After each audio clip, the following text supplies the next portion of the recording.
Hey guys, Sandy McDougall here, and I'm still doing Professor Wolff, and this is just the last of the interview on PBS.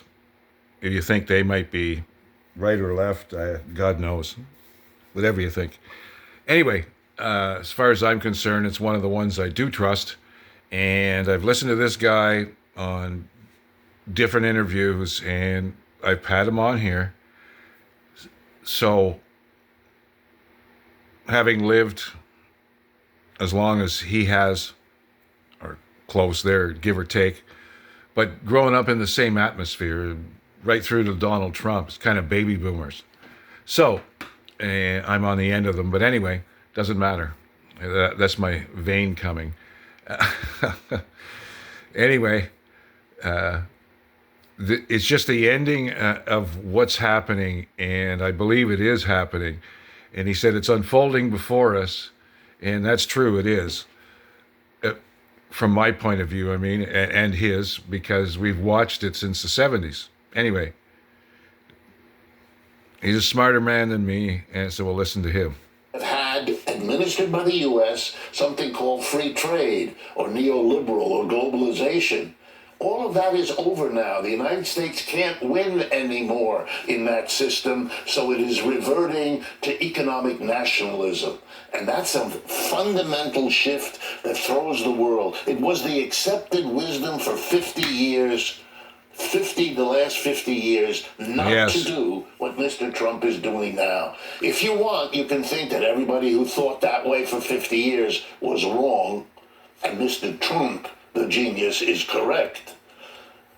But that would be a long shot. Better bet he's trying to save his own political life, and he's trying to cope, to his credit, with a declining economy without having to admit that that's the case. This won't end well. It normally doesn't. And what we're going to see is the fighting against one another of the Europe bloc, the Asian bloc, the American bloc, at a time when the United States is weaker than it has been economically and politically. Look at the debacle in the Ukraine as well. The misunderstanding that the Russians could turn to the Chinese and the Indians to cope with the costs of that war in a way that hadn't been calculated, and is turning out to shape the outcome. And it's not a question of which side you're on, but just watching how it lines up. Doesn't matter which side you're on. Seconds, as you often talk It's about, how it's lining up. This is the beginning of the end of American empire? Yes. Here's the last I think part. we're already in 10, 12 years of that decline. It can't. Here's The American empire is becoming the British Empire. You know, the total output of goods and services in a year for a country of the United States and its major allies, the G7. It's about 28% of global output. If you do the same thing for China and the BRICS, it's about 35%. They're already a bigger block of economic power than we are. Every country in the world thinking about building a railroad or expanding its health program. They used to send their people to Washington or London to get help. They still do. But when they're done, they send the same team to Beijing, New Delhi, Sao Paulo, and they often get a better deal.